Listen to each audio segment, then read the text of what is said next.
Amis de la masse, bonjour, bienvenue dans cette nouvelle édition des actualités sur la chaîne du doc. Et aujourd'hui, on va parler de réinfection au coronavirus. Est-ce possible? Peut-on se réinfecter? Ou est-ce que une fois qu'on a eu le coronavirus, eh bien, on est définitivement protégé par des anticorps? C'est ce qu'on va voir aujourd'hui. Générique. Don't know what it's like, yeah. I've been on the side too long, don't know my pain's a nightmare. Devil on my back, fuck that, an overdose. Petite parenthèse avant de commencer, puisque peut-être vous vous posez la question, c'est pas que j'ai abandonné les vidéos sur le sport et la musculation, mais tout simplement à cause du contexte actuel, eh bien les salles de sport sont fermées, il y a des restrictions dans la plupart des villes et le couvre-feu a été annoncé récemment par Emmanuel Macron, et donc comme je m'entraîne beaucoup moins, je vais plus en salle de sport, je fais rapidement des entraînements avec des pompes, des tractions et des abdos à la maison, en tout cas pas grand chose, et donc forcément j'ai moins de sujets de musculation qui me viennent en tête, je discute avec plus personne dans mon entourage qui fait de la muscu, à part ma copine bien sûr, mais voilà, forcément je vais être plus dans les sujets de santé, et le coronavirus clairement c'est une actualité, donc je vais vous partager cette publication scientifique qui pose la question du finalement peut-on se réinfecter avec le coronavirus? C'est une des grandes questions depuis le début de l'épidémie. Est-ce que finalement, une fois qu'on a été infecté, une fois qu'on a été malade par le coronavirus, eh bien on produit des anticorps et est-ce que ces anticorps sont suffisants pour nous protéger contre les réinfections? En gros, est-ce qu'une fois qu'on a eu le coronavirus, on est définitivement protégé? On peut enlever le masque, on ne risque plus d'infecter d'autres personnes ou de s'infecter soi-même. Ou alors, est-ce que, soit on ne produit pas assez d'anticorps pour que ce soit efficace, soit, comme vous allez le voir, peut-être qu'on peut se réinfecter par d'autres souches du virus. Donc, cette étude scientifique que je vais vous partager aujourd'hui, elle s'est posé la question puisqu'ils ont eu dans un hôpital un cas d'un jeune homme qui a 25 ans, qui avait d'abord, je vous raconte l'histoire, qui avait d'abord été infecté par le coronavirus, il donne les dates, donc le 18 avril, en gros il avait un syndrome grippal, de la fièvre, le nez qui coule, de la toux, rien de bien grave, mais en contexte épidémique, il s'est fait tester pour le coronavirus par un écouvillon nasal, une PCR, et son test est revenu positif, donc il avait le coronavirus. Il a guéri sans séquelles, il est rentré chez lui, tout allait bien, et dans le cadre du protocole à l'époque de l'hôpital, ils lui ont fait 2 PCR ensuite, donc en gros au bout d'un mois, pour vérifier qu'il était plus porteur du virus, et ces 2 PCR étaient négatifs. Donc il y a un moment où a priori, il n'était plus porteur de ce virus, donc il n'était plus malade après avoir guéri.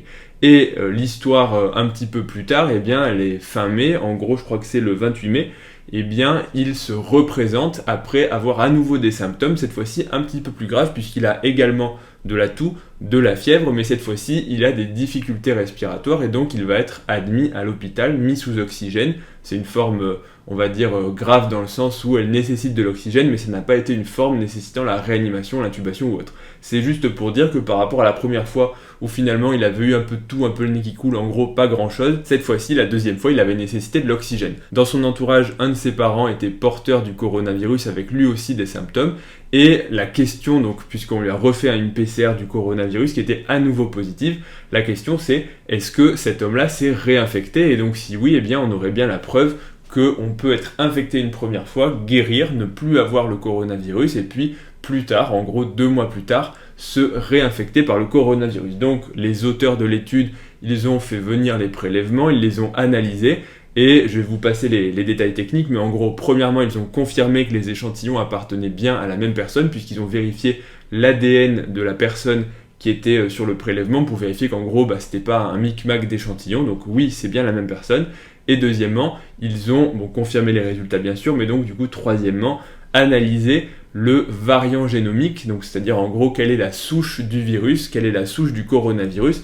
Et ce qu'ils ont trouvé, c'est que ce n'était pas le même virus. C'est toujours un coronavirus, le SARS-CoV-2, donc le virus du Covid-19, mais il y avait des mutations génétiques qui fait que c'était un variant différent. Ce variant, donc, c'est quand le virus, au fil de ses réplications, que ce soit dans un même hôte ou en se transmettant à travers les différents individus, acquiert des mutations et donc il est de la même espèce de virus, mais il est un petit peu différent. Et donc ils ont confirmé que la réinfection de cet homme-là était liée à un autre variant, donc en gros 2 variants différents du même virus, du coronavirus, pouvaient permettre une réinfection alors que l'on avait guéri.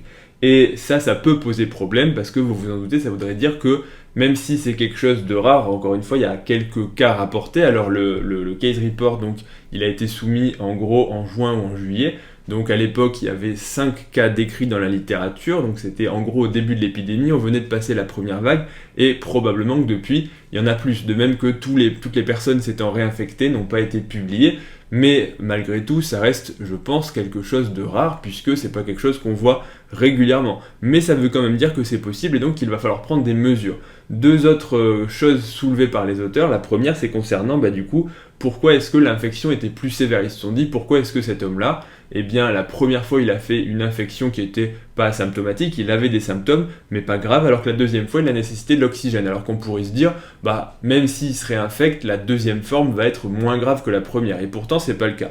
Donc les 3 hypothèses qui sont envisagées, la première c'est tout simplement que avec la mutation qu'il a acquise, le deuxième variant du virus est en gros plus méchant, plus virulent que le premier. Ça veut dire qu'en gros il a un potentiel pas d'infection pour infecter la personne, mais un potentiel de destruction et de donner des symptômes plus important que le premier. La deuxième option possible, c'est que tout simplement, les deux ont globalement le même pouvoir pathogène, mais qu'il a eu plus de virus la deuxième fois, et donc s'il a eu plus de virus, possiblement, il a eu une infection plus sévère, parce que plus il y a de virus, et plus on peut imaginer que les cellules sont infectées, et donc que la réponse inflammatoire va être forte. Et la troisième option, et c'est celle-là qui est probablement la plus inquiétante si elle s'avère être exacte, c'est par ce qu'ils appellent le phénomène de facilitation de l'infection par les anticorps. En gros, les anticorps du coronavirus présents de la première infection non seulement ne neutralisent pas vraiment les virus quand ils se réinfectent. En gros, si on rencontre à nouveau du coronavirus, ils ne vont pas forcément les neutraliser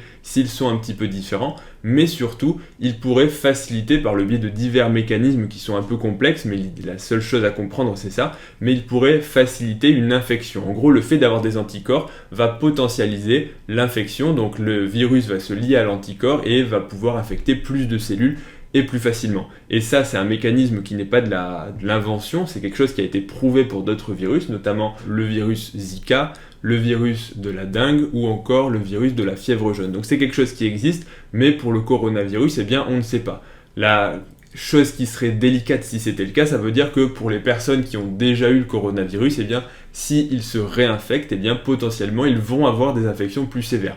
Donc, finalement, c'est quitte ou double. Soit l'infection nous protège, et on peut espérer que ce soit le cas pour la plupart des gens qui l'ont eu, puisque ça permettrait d'atteindre l'immunité collective, et donc, en gros, de faire qu'on va se sortir de cette situation un peu catastrophique. Soit, s'il y a le phénomène, justement, de facilitation de l'infection par les anticorps, ça pourrait être à double tranchant. En gros, si vous avez déjà été infecté, si vous vous réinfectez par un variant, vous allez avoir une forme plus sévère. Donc ça, ce serait problématique. Espérons que ce ne soit pas le cas pour le coronavirus, mais je voulais quand même vous partager ça parce que c'est quand même une des pistes qui est évoquée. Donc voilà pour le mot de conclusion de cette étude. A priori, oui, on peut se réinfecter par le coronavirus, même si ça reste rare.